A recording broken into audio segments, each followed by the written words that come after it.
আসসালামু আলাইকুম। বাংলা সংবাদে সবাইকে স্বাগত জানাচ্ছি। আমি চিন্তিয়া হক। শুরুতেই সংবাদ শিরোনাম।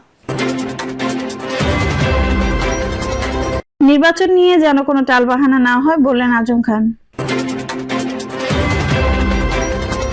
দেশে নব্য ফ্যাসিবাদ আবার চেপে বসেছে বলছেন জিএম কাদের। জানাবো জাতীয় নির্বাচন কবে, ধোঁয়াশা থাকছেই। এবং সর্বশেষ জানাবো বিএনপিকে ক্ষমতায় আনতে ছাত্রদলকে ভূমিকা রাখতে হবে, আবুল খায়ের ভূঁইয়া। দর্শক শুনছিলেন সংবাদ শিরোনাম, এখন বিস্তারিত। নির্বাচন নিয়ে যেন কোনো টালবাহানা না হয় বললেন আজম খান।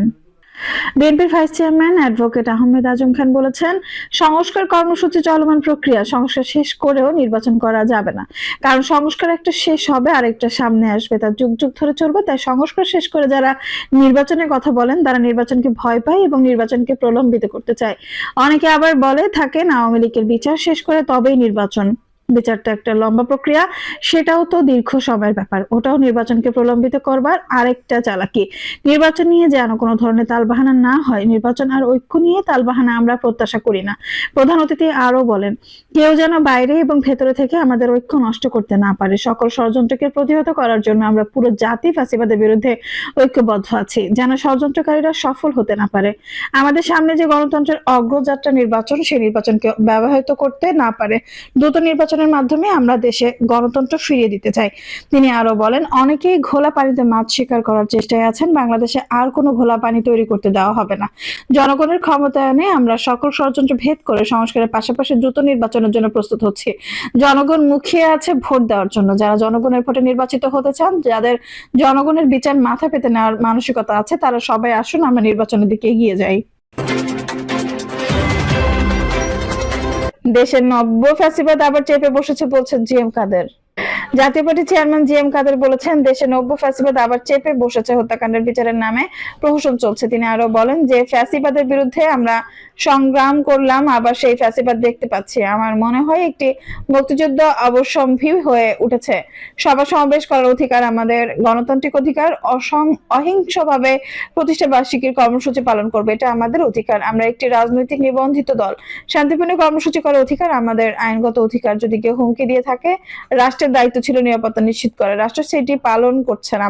জিএম কাদের বলেন, আমি মনে করি কেউই নিরাপদ নয়। কে কখন কিভাবে ফ্যাসিবাদের দোসর হয়ে যাবেন বলতে পারবেন না। যেভাবে দেশকে বিভক্ত করেছে, সুষ্ঠু নির্বাচন করা আপনাদের পক্ষে কতটা সম্ভব প্রশ্ন রেখেছেন। আপনারা সংস্কার দিতে সক্ষম হবেন না। সংস্কার করতে গেলে জাতীয় ঐক্য প্রয়োজন। জাতীয় পার্টির চেয়ারম্যান বলেন, আমরা প্রধান উপদেষ্টা হিসেবে ডক্টর মোহাম্মদ ইউনূসকে সমর্থন দিয়ে মেনে নিলাম। আমরা সবাই তাকে সমর্থন দিলেও তিনি আমাদের মেনে নেননি। বিভাজন করে রাখলেন, একটি ফ্যাসিস্ট পক্ষের শক্তি আর একটি বৈষম্য বিরোধী। তারা ধরে নিলেন বিগত 16 বছর যারা নির্যাতিত হননি, যারা ফ্যাসিস্ট শক্তির দোসর, এভাবে এক ভাগকে আরেক ভাগের উপস্থাপন করলেন। যাদের দোসর আখ্যায়িত করা হলো, তাদের বিনা বিচারে নির্যাতন, তাদের হয়রানি করা, মামলা দেওয়া, তাদের বাড়িঘর ব্যবসা প্রতিষ্ঠানে হামলা, অগ্নিসংযোগ করা হচ্ছে। জিএম কাদের বলেন, আমরা আশা করেছিলাম পরিবর্তিত পরিস্থিতিতে সবাইকে নিয়ে বসে দেশ পরিচালনা করবে। অন্তর্বর্তীকালীন সরকার কিন্তু বিভাজন তৈরি করা হচ্ছে। আমাদের দেশে কোনো সরকার ক্ষমতা ছেড়ে যেতে চায় না। এর অন্যতম কারণ, কোন সরকার ক্ষমতা ছাড়ার পর স্বাভাবিকভাবে বেঁচে থাকতে পারে না।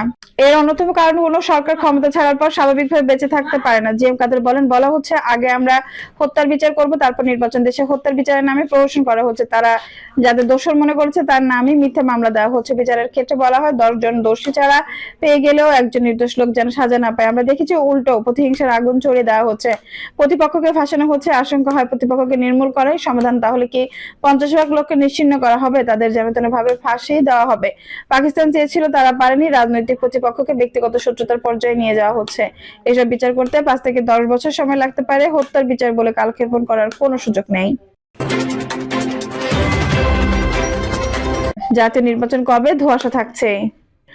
জাতীয় সংসদ নির্বাচন কবে হতে পারে সে বিষয়ে একটি সম্ভাব্য ধারণা দিলেও দিনক্ষণ নিয়ে আনুষ্ঠানিক ঘোষণা দেয়নি অন্তর্বর্তীকালীন সরকার। ফলে নির্বাচন চলতি 2025 সালেই নাকি আরো দেরি হবে তা কারো কাছে স্পষ্ট নয়। খ্রিস্টীয় বছরের শুরুতে নির্বাচন কবে হবে সেটাই সবচেয়ে বেশি আলোচিত হচ্ছে। নতুন বছরের শুরুতে নির্বাচনের রোডম্যাপ পাওয়া যাবে বলে আশাবাদী রাজনৈতিক দলগুলো। জাতীয় ঐক্যমত্য তৈরি হলে এই বছর নির্বাচন সম্ভব বলে মনে করে বিভিন্ন মহল। বিএনপি সহ বেশিরভাগ রাজনৈতিক দলও নতুন বছরের নির্বাচন আয়োজনের পক্ষে দাবি তুলেছে। তবে বৈষম্য বিরোধী ছাত্র আন্দোলন ও জাতীয় নাগরিক কমিটির বক্তব্য মনে হচ্ছে তারা নির্বাচন আয়োজনে সরকারকে আরো সময় দিতে চায়। ছাত্রদের এই দাবির সঙ্গে জামায়াত ইসলামীর বক্তব্যে অনেকাংশে মিল পাওয়া যায় বলে মনে করছেন অনেকে। গত 8 আগস্ট ডক্টর মোহাম্মদ ইউনূসের নেতৃত্বে অন্তর্বর্তী সরকার গঠিত হওয়ার পর কয়েকজন উপদেষ্টা 2025 সালে নির্বাচন হতে পারে বলে আভাস দিয়েছেন। কোন উপদেষ্টা আবার সংস্কার শেষ করে নির্বাচন অনুষ্ঠানের পক্ষে মত দিয়েছেন। সরকারের পক্ষে মধ্যে দুই ধরনের বক্তব্য নির্বাচন নিয়ে ধোঁয়াশা আছে। গত 16 ডিসেম্বর বিজয় দিবসে অন্তর্বর্তী সরকারের প্রধান উপদেষ্টা অধ্যাপক ডক্টর মোহাম্মদ ইউনূস জাতির উদ্দেশ্যে দেওয়া এক ভাষণে বলেছেন 2025 সালের শেষের থেকে 2026 সালের প্রথম দিকে আগামী জাতীয় সংসদ নির্বাচন অনুষ্ঠিত হতে পারে। পরে এর ব্যাখ্যা দেয় প্রধান উপদেষ্টার প্রেস ইউইং। তাতে নির্বাচনটি 2025 সালের শেষ থেকে 2026 সালের জুনের মধ্যে হতে পারে বলে আরো স্পষ্ট করে বলা হয়। তার এই বক্তব্য নির্বাচনের সম্ভাব্য সময় সম্পর্কে শুধু একটি ধারণা দিয়েছে। এতে সন্তুষ্ট হতে পারেনি বিএনপি ও তাদের মিত্র দলগুলো।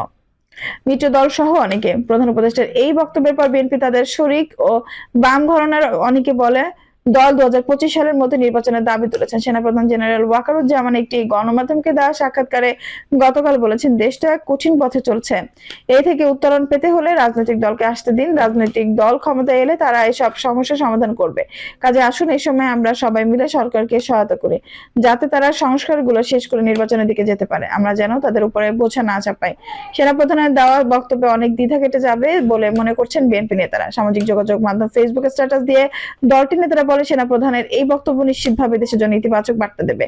সরকারের আন্তরিক হলে 2025 সালের শেষের দিকে নির্বাচন সম্ভব বলে মনে করেন রাজনৈতিক বিশ্লেষক। ঢাকা বিশ্ববিদ্যালয়ের শিক্ষক রাশেদা রনক খান কালের কণ্ঠকে তিনি বলেন 2025 সাল সরকার এবং সব রাজনৈতিক দলের জন্য অনেকটাই চ্যালেঞ্জের হবে। এই মুহূর্তের রাজনৈতিক পরিবেশে একটি গ্রহণযোগ্য নির্বাচন করতে হলে সরকারকে সব দলের ভিন্ন মতকে একটি সহমতের জায়গায় এনে নির্বাচনে যাওয়া কঠিন। কাজটি কঠিন হলে সরকার আন্তরিক থাকলে 2025 সালের শেষের দিকে গুছিয়ে আনতে পারবে। তবে নির্বাচন সংস্কার কমিশনের দেওয়া নানা পরামর্শ কার্যকর করতে সরকারের সময় লাগতে পারে, সেটিও উতরে যাবে যদি সরকার চায়। গত 21 নভেম্বর অবসরপ্রাপ্ত সচিব এম নাসির উদ্দিনের নেতৃত্বে 5 সদস্যের নতুন নির্বাচন কমিশন গঠন করা হয়েছে। এর মধ্য দিয়ে নির্বাচন প্রশ্নে এক ধাপ অগ্রগতি হয়েছে বলে রাজনৈতিক মহল মনে করছে। সম্প্রতি প্রধান নির্বাচন কমিশনার নাসির উদ্দিন বলেছেন নির্বাচন কমিশন থেকে এখন নির্বাচনের সময় নির্ধারণ করা হয়নি, তবে প্রধান উপদেষ্টার বক্তব্যে জানানোর সময় অনুযায়ী নির্বাচনী প্রস্তুতি নেওয়া হচ্ছে। ইসি যে নির্বাচনের প্রস্তুতি নিচ্ছে তা এই বক্তব্যে স্পষ্ট হয়েছে। রাজনৈতিক বিশ্লেষকদের মতে নির্বাচনের সম্ভাব্য সময় নিয়ে প্রধান উপদেষ্টার ভাষণ এবং নির্বাচন কমিশনের প্রস্তুতির ঘোষণা ইতিবাচক ধারণা দেওয়া হয়েছে, অর্থাৎ সরকার নির্বাচনের পথে এগোচ্ছে। সরকার সংশ্লিষ্ট ব্যক্তিদের সূত্র জানা গেছে সংস্কার কমিশনগুলোর প্রতিবেদন পাওয়ার পর রাজনৈতিক দলগুলোর সঙ্গে আলোচনায় বসবে সরকার। সেই আলোচনার পর সংস্কার করতে কত সময় লাগবে সরকার একটি ধারণা দিতে পারে। তখন নির্বাচন কবে হতে পারে সুনির্দিষ্ট সময় পাওয়া যাবে। নির্বাচন নিয়ে বিএনপি সহ রাজনৈতিক দলগুলোর সংশয় মূলত বৈষম্য বিরোধী ছাত্র আন্দোলন ও জাতীয় নাগরিক কমিটির কার্যক্রমের উপর ভিত্তি করে। দলগুলোর ধারণা বৈষম্য বিরোধীরা নির্বাচন বিলম্বিত করতে চান। সম্প্রতি বৈষম্য বিরোধী ছাত্র আন্দোলনের নেতৃত্বে থাকা সরকারের দুজন উপদেষ্টার বক্তব্যে দলগুলোর মধ্যে এই সংশয় তৈরি হয়েছে। গত 18 নভেম্বর ডাক টেলি যোগাযোগ ও তথ্য প্রযুক্তি উপদেষ্টা মোহাম্মদ নাহিদ ইসলাম বলেছেন বর্তমান অন্তর্বর্তী সরকার কেয়ারটেকার সরকার নয়, তাই শুধু নির্বাচন দেওয়া এই সরকারের কাজও নয়। এর মধ্যে প্রাতিষ্ঠানিক সংস্কারের জন্য বিভিন্ন কমিশন গঠন করা হয়েছে। প্রাতিষ্ঠানিক সংস্কার শেষে নির্বাচন দেওয়া হবে। গত 25 ডিসেম্বর সরকারের যুব ক্রীড়া এবং স্থানীয় সরকার পল্লী উন্নয়ন ও সমবায় মন্ত্রণালয়ের উপদেষ্টা আসিফ মাহমুদ সজীব ভুইয়া বলেন সংস্কার কার্যক্রম অত্যন্ত গুরুত্বপূর্ণ, শুধু একটা নির্বাচন কিংবা ভোটের জন্য এত মানুষ জীবন দেয়নি। তাদের বক্তব্য গত 31 ডিসেম্বর জুলাই গণঅভ্যুত্থানে ঘোষণাপত্র দেওয়ার পরিকল্পনা এক সূত্রে গাথা বলে মনে করে বিএনপি। দলটির মতে বর্তমান সরকার তাদের শাসন ক্ষমতা দীর্ঘায়িত করতে নির্বাচন দিতে চায় না। জেপিএসসি কমিটির সদস্য ইকবাল হাসান মাহমুদ টুকুর কালের কণ্ঠকে বলেন দেশে একটি সংকটকালের মধ্য দিয়ে যাচ্ছে, এ থেকে উত্তরণের জন্য এই বছরের মধ্যে অতি দ্রুত নির্বাচনের ব্যবস্থা করতে হবে। সরকারের উচিত রোডম্যাপ দিয়ে নির্বাচনের ক্ষেত্রে প্রস্তুত করা। গতকাল ছাত্র দলের প্রতিষ্ঠা বার্ষিকী আলোচনা সভায় বিএনপি মহাসচিব মির্জা ফখরুল ইসলাম আলমগীর বলেন বিএনপি সময় সংস্কার করে আসছে, কিন্তু সংস্কারের নামে গণতন্ত্র বিঘ্ন করা যাবে না। সরকারকে অতি দ্রুত নির্বাচন দিয়ে বর্তমান সংকট থেকে উত্তরণ ঘটাতে হবে। গত 21 ডিসেম্বর কুমিল্লা 14 গ্রামে জামায়াতের নায়েবে আমির সৈয়দ আব্দুল্লাহ মোহাম্মদ তাহের বলেন আগামী জাতীয় সংসদ নির্বাচন 2025 সালের মধ্যে হতে হবে, এই সময়ের মধ্যে সব সমস্যা শেষ করতে হবে। এবি পার্টির সদস্য সচিব মুজিবুর রহমান মঞ্জু বলেন কালো কণ্ঠকে বলেন চলতি বছরের আগস্ট থেকে 2026 সালের ফেব্রুয়ারির মধ্যে নির্বাচন হওয়া উচিত। অবশ্যই এর আগে সরকারের তরফ থেকে বিভিন্ন বক্তব্য এসেছে। গত 7 ডিসেম্বর রাজধানীর একটি হোটেল বাংলাদেশ উন্নয়ন গবেষণা প্রতিষ্ঠায় উদ্যোগে আয়োজিত এক সম্মেলনে অংশ নেওয়া শিক্ষা পরিকল্পনা মন্ত্রণালয়ের উপদেষ্টা ওয়াহিদ উদ্দিন আহমেদ বলেছেন আমাদের এই সরকার খুবই স্বল্পকালীন। আমি ব্যক্তিগতভাবে মনে করি আগামী বছরে আমরা একটি রাজনৈতিকভাবে নির্বাচিত সরকার দেখব, জানি না কি হবে। গত 21 নভেম্বর যুক্তরাজ্য সফরে গিয়ে সরকারের নৌ পরিবহন শ্রম ও কর্মসংস্থান মন্ত্রণালয়ের উপদেষ্টা ব্রিগেডিয়ার জেনারেল অব এম সাখাওয়াত হোসেন বলেছেন প্রয়োজনীয় সংস্কার শেষে 2026 সালের মাঝামাঝি কাঙ্ক্ষিত জাতীয় নির্বাচন হতে পারে। বিএনপিকে ক্ষমতায় আনতে ছাত্রদলকে ভূমিকা রাখতে হবে, আবুল খায়ের ভূঁইয়া। বিএনপিকে ক্ষমতায় আনতে হলে ছাত্রদলকে মুখ্য ভূমিকা পালন করতে হবে বলে জানিয়েছেন বিএনপি চেয়ারপারসন খালেদা জিয়ার উপদেষ্টা আবুল খায়ের ভূঁইয়া। বুধবার 1 জানুয়ারি দুপুরে লক্ষ্মীপুরের রায়পুর উপজেলা বাস স্ট্যান্ডে ছাত্রদলের প্রতিষ্ঠা বার্ষিকী উপলক্ষে আয়োজিত আলোচনা সভায় প্রধান অতিথির বক্তব্যে এসব কথা বলেন আব্দুল খায়ের। উপজেলা ছাত্রদলের ব্যানারে এই আয়োজন করা হয়। এর আগে একটি বর্ণাঢ্য র্যালি শহরের প্রধান প্রধান সড়ক প্রদক্ষিণ করে। তিনি বলেন, ছাত্রদলের মুখ্য ভূমিকার কারণে 1990 সালের এরশাদ বিরোধী আন্দোলনের মধ্য দিয়ে 1991 সালের নির্বাচনে খালেদা জিয়াকে প্রথম নারী প্রধানমন্ত্রী বানানো হয়েছে। আগামী দিনে আন্দোলন সংগ্রাম এবং গণতন্ত্র পুনরুদ্ধার সহ মানুষের ভোটাধিকার প্রয়োগ ক্ষেত্রে ছাত্রদল অগ্রণী ভূমিকা পালন করবে। আবুল খায়ের ভূঁইয়া আরো বলেন, বিএনপির 31 দফা বাস্তবায়নের ক্ষেত্রে সবাইকে ঐক্যবদ্ধভাবে কাজ করতে হবে। স্বৈরাচার সরকার বিরুদ্ধে আন্দোলন সংগ্রাম করতে গিয়ে গত 17 বছর আমাদের বহু ছাত্রদলের সাহসী সৈনিক গুম ও খুনের শিকার হয়েছেন। বাংলাদেশের গণতন্ত্র প্রতিষ্ঠা শহীদ জিয়াউর রহমানের 19 দফা, বেগম খালেদা জিয়া ও জনগণের 31 দফা বাস্তবায়নে আমরা আন্দোলন করে যাব। দর্শক, এই ছিল এখনকার সর্বশেষ সংবাদ। নিউজটি ভালো লাগলে অবশ্যই একটা লাইক দিন, কমেন্টে আপনার মূল্যবান মতামত জানান। সবসময় আমাদের পাশে থাকতে সাবস্ক্রাইব করে বেল বাটনটি অন করে রাখুন। ধন্যবাদ।